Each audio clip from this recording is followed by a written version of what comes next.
Okay. Good morning, everyone. Thank you for those who are joining us in person here, and thank you for all those who are joining us by Zoom. I'm going to be shutting off, well, maybe I'll keep it on for now. I'd like to begin this Shotsuki monthly memorial service for the month of February 2022. And I'm going to begin by ringing what we call the kansho bell, or the assembly bell.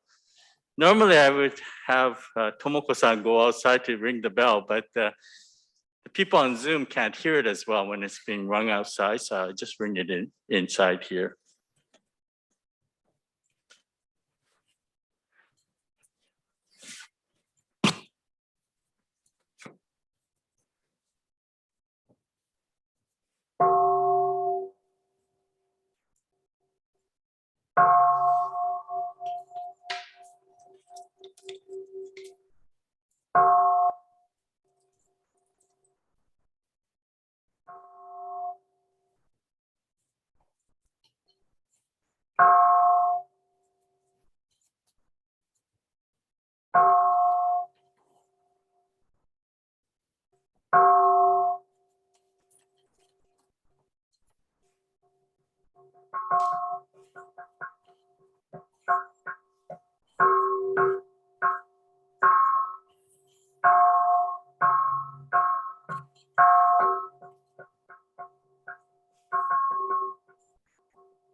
Are you okay if I take off my mask? I think I'm far enough away from all of you.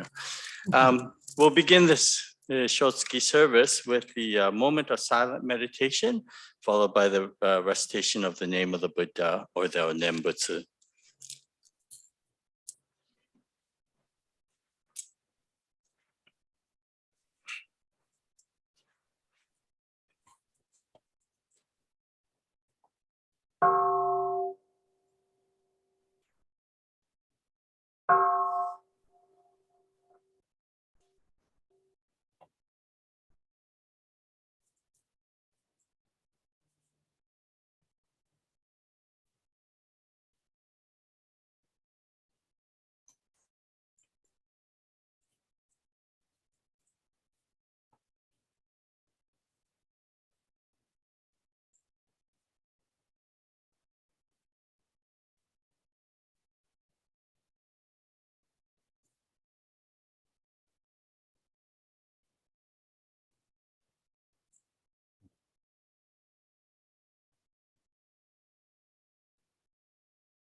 Please join me in Gasho. Naman nobs, naman nobs, naman nobs, naman nobs, naman nobs.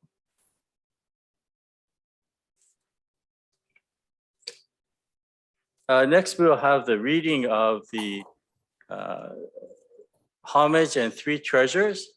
It is in the purple books on page 10, but I've also put it up top. So if you wish to just follow along, you can read along with the screen there. Okay. Homage. Hard it is to be born into human life. Now we are living it. Difficult it is to hear the teachings of the Blessed One. Now we are hearing them. If we do not gain emancipation in the present life, we may not be free from sorrow in the ocean of births and deaths. Let us reverently take refuge in the three treasures. We go to the Buddha for guidance. May we always walk in the way that leads to enlightenment. Everyone, we go to the Buddha for guidance. May we always walk in the way that leads to enlightenment. We go to the Dharma for guidance. May we be submerged in the depth of the teachings and gain wisdom as deep as the ocean. Everyone, we go to the Dharma for guidance. May we be submerged in the depth of the teachings and gain wisdom as deep as the ocean. We go to the Sangha for guidance. May we all with one accord live the life of harmony in the spirit of oneness, free from the bondage of selfishness. Everyone, we go to the Sangha for guidance. May we all with one accord live the life of harmony in the spirit of oneness, free from the bondage of selfishness. Even through myriads of kalpas, hard it is to hear such excellent and profound teachings. Now we are able to hear and receive them. Let us try to understand the Tathagata's teachings. Namo Amidabs, Namo Amidabs, Namo. We will now have the Suture Chanting. We're going to start off with the Sambujo, and I'll bring that up on the screen. For those of you who are here at the temple, the Sambujo is also on page 89 of the purple text. So you can either look at the screen or follow on page 89. Now, following the Sambujo on page 89, we will be then chanting the Sambutsuge. Now, during the Sambutsuge, instead of bringing up the words to the sutra, I will be bringing up the names of the people who passed away in February. So for those of you who are here at the temple, when you see the name of your loved one, you could come up and offer incense. If you're here at the temple and you're not here for a Shotsuki service, at the end, after everybody else has come up, please come up and burn incense as well.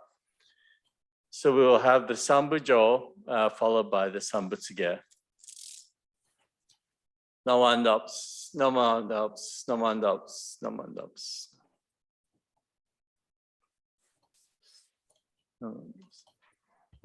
Oops, I did something. Sorry.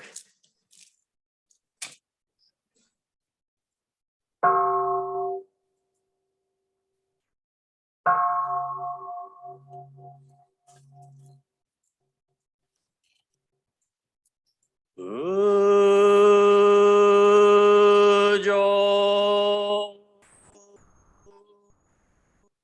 mina.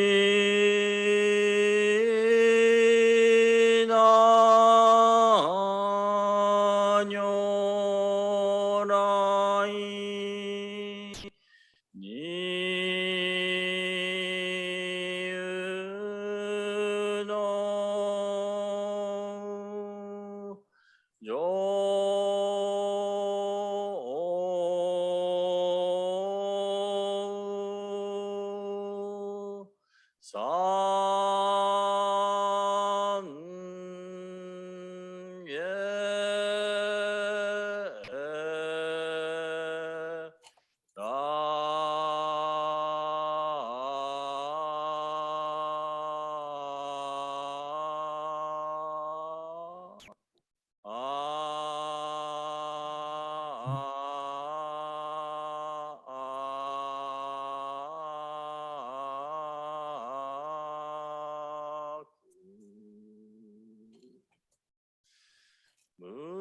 Please join me in reading the English translation, which you see on your screen. We respectfully welcome Amida Buddha to our temple as we scatter flowers of joy. We respectfully welcome Shakyamuni Buddha to our temple as we scatter flowers of joy. We respectfully welcome the Buddhas of all times and places to our temple as we scatter flowers of joy.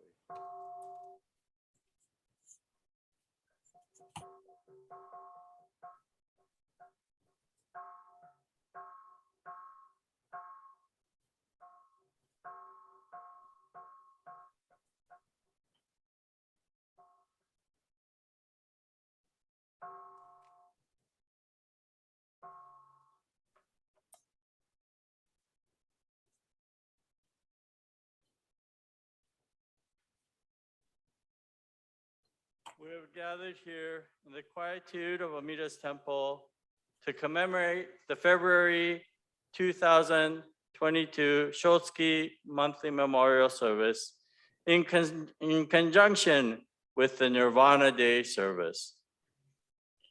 We faithfully recite the Nembutsu and humbly join our hands in Gassho. May the fragrance of incense teach us the purity of our intentions. May the beauty of the flowers offered remind us of the glory of the Dharma. And may the lights that burn brightly upon the altar lead our thoughts to Amida's eternal light of wisdom and boundless compassion that dispels the darkness of our ignorance. No mandalas, no mandalas.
간니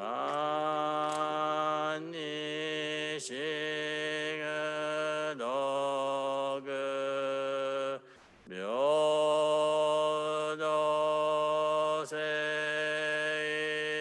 세이사이 노드보다이시 오조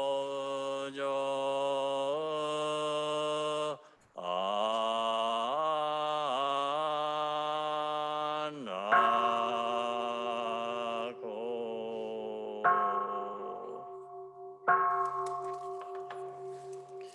No one knobs, no one knobs, no one knobs, no one knobs, no one knobs. Please join me in reading the English translation of the Sambutsuge, which you'll find on your screen. Sambutsuge translation, praises of the Buddha. Your face shines in great splendor, boundless, wondrous dignity. Such the greatness of your light, beyond all comparison. Brightness of the sun and moon and the shining money jewels, when compared to your brilliance, seem to us like blackest ink. Tathagata's countenance transcends all comparison. The great voice of awakening resounds through the 10 quarters. Your precepts, learning, effort, meditation, wisdom are virtues beyond all compare, ultimate, supreme, and rare. Your deep meditation has fathomed all the Dharma sea, to the limits and the depths of all things the Buddhas teach. Ignorance, anger, and greed, the world under one has none. Like a lion among men, measureless your great virtues. Vast are your great virtuous deeds, your deep wisdom is profound. Your radiant, luminous light shakes all the world's foundations. When I become a Buddha, equal to the Dharma King, I will transcend birth and death, liberating all beings. My giving, discipline, precepts, patience, and effort, meditation and wisdom shall be supreme, unsurpassed. When I attain Buddhahood, everywhere fulfill my vow, bringing peace and tranquility to all beings in doubt and fear. Though there are myriad Buddhas, beyond measure, beyond count, and great sages numberless, like the grains of Ganges sand, I will honor each of them equally, accepting none. Even more importantly, I will seek the supreme way. Even though all Buddha worlds are countless as Ganges sands, even though all lands and realms are boundless without measure, yet my light shall reach them all and illumine every place. Such shall be my perfect work, such my power infinite. When I attain Buddhahood, my land will be first and best, place of practice transcendent, its people sublime and rare. My land is like Nirvana, beyond all comparison. In my sincere compassion, I will enlighten all beings. All who come from the 10 quarters to be born into my land will be pure, filled with gladness, peace, and great tranquility. O Buddhas of the 10 quarters, this my true revelation. In this way, I've made my vows, and I will strive to fulfill them. Buddhas of the 10 quarters, with your wisdom unimpeded, may I always call on you to reveal my intentions. Though my body undergoes so much pain and suffering, I will persevere and strive patiently without regret. Namandams, namandams.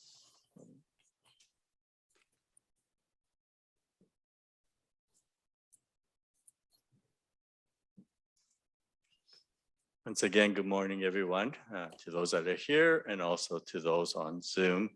I'd like to begin my talk this morning by reading a passage from the teachings of the Buddha. So if I can ask you to please put your hands together in Gassho.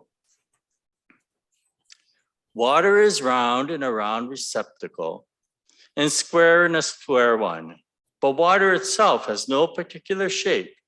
People often forget this fact. My disciples, my end is approaching, our parting is near. But do not lament. Life is ever changing. None can escape the dissolution of the body. This I am now to show by my own death, my body falling apart like a dilapidated cart.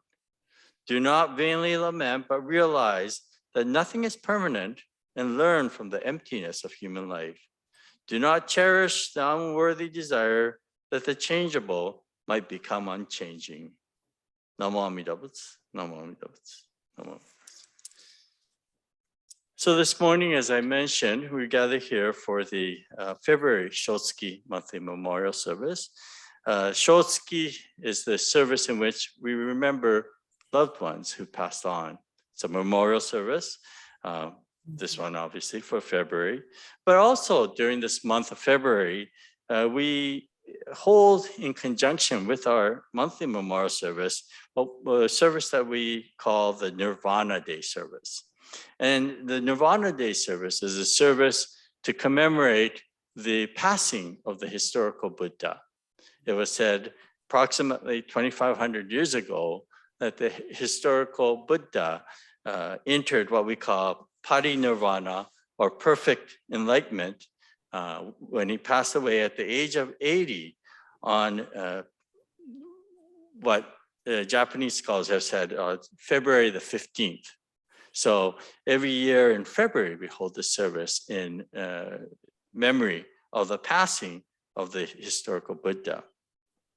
Now, the events that occurred around this passing, it was said that during the summer of his 80th year, the Buddha was giving a talk at a place called Vaishali. And there he started to feel unwell. And he said, he predicted within several months that he will pass on from this world.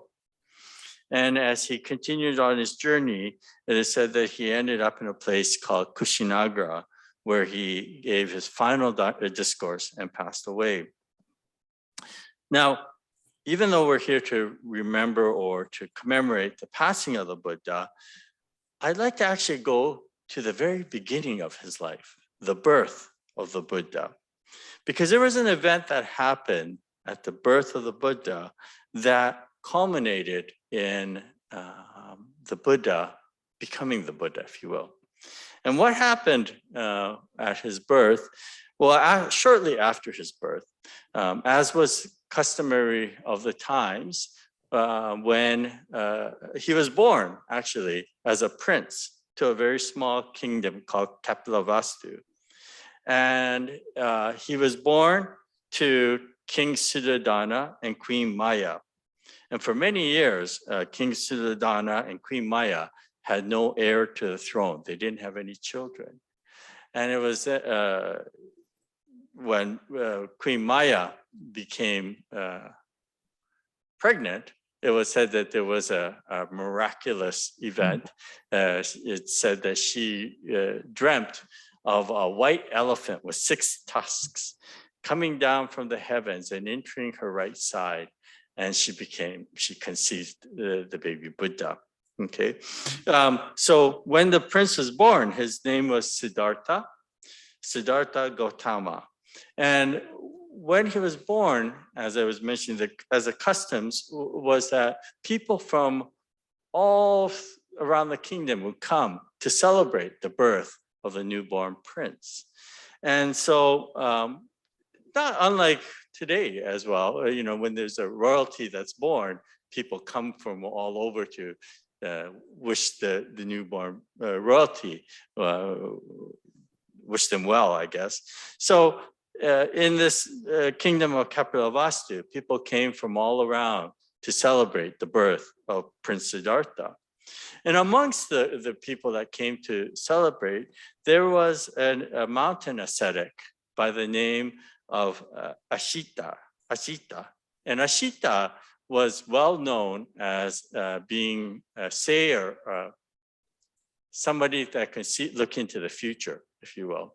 And he actually held quite a bit of clout. What he prophesied often came true. And so people really listened to what he had to say.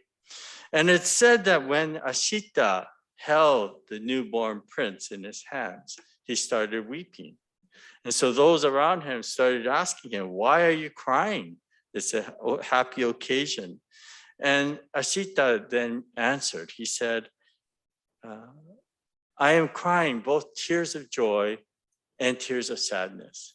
And he said, I'm crying tears of joy because here I hold within me, or within my arms, the future Buddha, the one who will become Buddha. But I am also crying tears of sadness because I know by the time this child grows up to become the Buddha, I will have long passed on from this earth. So I will not be here when that happens. But then he went on, he continued on, and he predicted, he said, should this child become the heir to the throne, he will be a just and wise ruler, one who will rule the kingdom with compassion and rule it in a very compassionate manner.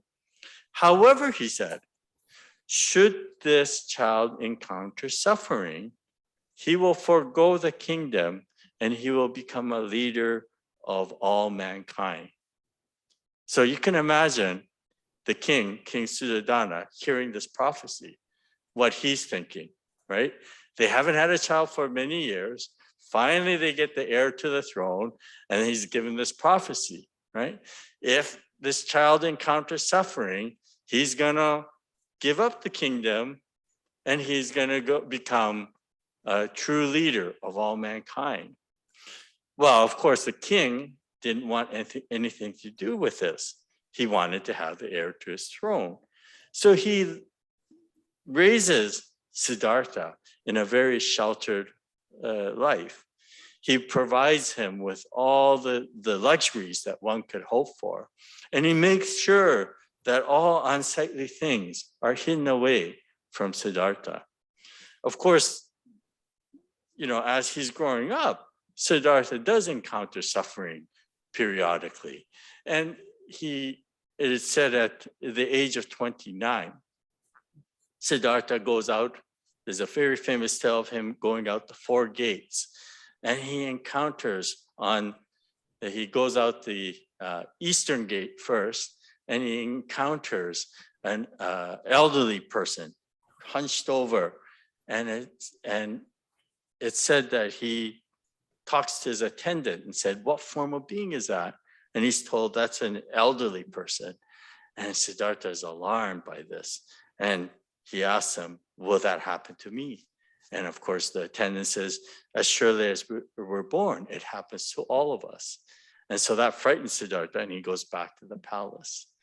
And then it said that on another occasion, he goes out the southern gate, and there he encounters a very ill person. And again, this whole conversation starts out about illness. And again, he's told that it happens to all of us. And again, he gets frightened. It goes back to the palace. And then on the third occasion, goes out the western gates, and it's said that he sees a corpse, a funeral procession. And again, he's frightful of this, and he learns about death, and he goes back to the palace. And then on the fourth occasion, it says he goes out the northern gate, and he encounters a holy man, a mendicant, who doesn't seem to have any worldly possessions, but there's an aura of peace about him. And it's said that at that time, Siddhartha makes a vow to renounce his kingdom or his princehood, and he goes off in search of the truth. This is, of course, a story that's told when he was 29 years old. But of course, we know, I think modern scholars would say that this is more or less the straw that broke the camel's back. He was probably contemplating on all these things prior to this.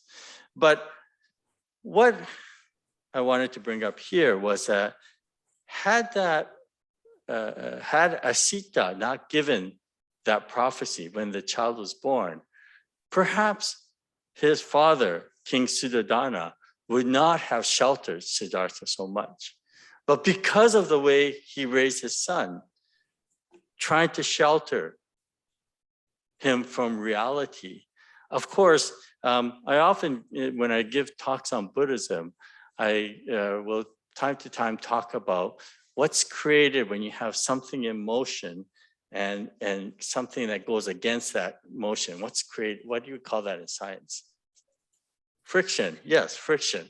And of course, the more King Suddhodana tried to hide those things that are real from Siddhartha, the more friction it's creating, the more suffering it's creating within Siddhartha. And so, of course, when he left the royal palace, one might say that it was in fact the actions of King Suddhodana in trying to shelter him throughout his life that led Siddhartha on this spiritual path. And when Siddhartha left and he found what we call enlightenment or nirvana, it was the truth that all things are interconnected. And in fact, it said from that time, he left the royal palace. For 6 years, he went for searching the truth. And he did some very, what we call ascetic practices, very difficult practices. And at the age of 35, it is said that he attains the state of enlightenment or becomes the Buddha.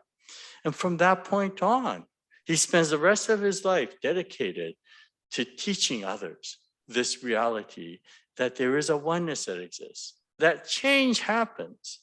But if we understand the changes that occur are changes to the physical body, and that there is a oneness that goes beyond the physical body, then we understand that at the moment of death, that there is only part of us that passes away. The physical body passes away. But in this oneness, there continues to be a continuation. And so it's said right till the very end in Kushinagra, when he encounters his last disciple, the person that become his last disciple, Shakyamuni teaches this teaching of compassion and understanding the oneness of life. And so from that moment on, through all these centuries, we've held services to remember loved ones who passed on. Today, we are here for the February Shotsuki Monthly Memorial to remember, even though our loved ones have passed on, in our hearts, they are still very much one with us. And that there is something that transcends life and death when we understand this oneness that exists. And this is what the Buddha taught us 2,500 years ago. This is where he said true peace comes from, is when we transcend the materialistic world and realize the compassion, the oneness that exists within all of us. And so as we gather here, not only to remember our loved ones, but to remember through the teachings of the Buddha that we can come in contact, that we can be one with our loved ones. And when we express or when we feel this oneness, we express our gratitude by putting our hands together in Gassho. So at this time, if I can ask you again, please join me as we not only place our hands together in Gassho for our loved ones, but also in gratitude to the historical Buddha Shakyamuni, who allowed us to understand this teaching. Namo Amida Butsu, Namo Amida Butsu, Namo Amida Butsu.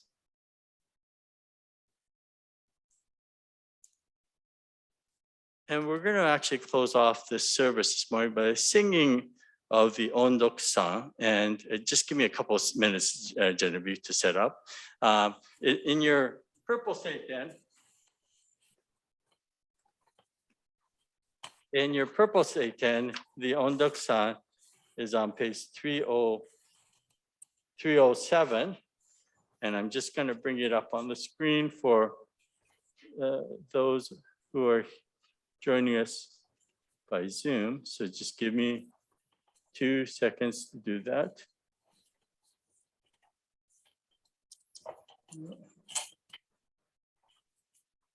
Where did I go?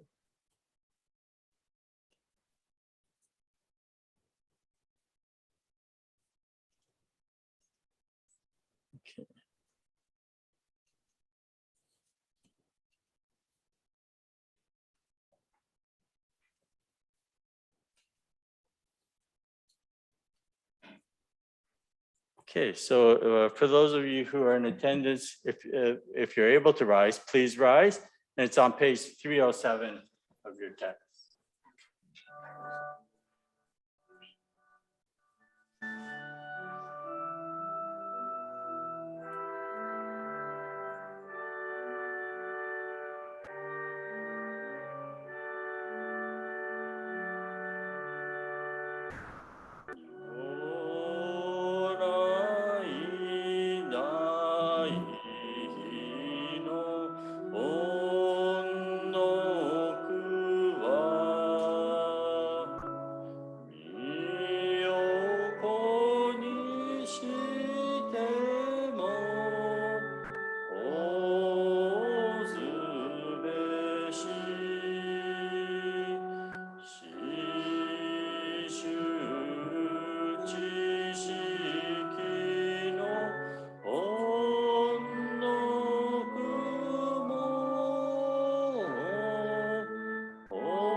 So please be seated. Thank you all again for attending our Shotsuki monthly memorial service. Let me just.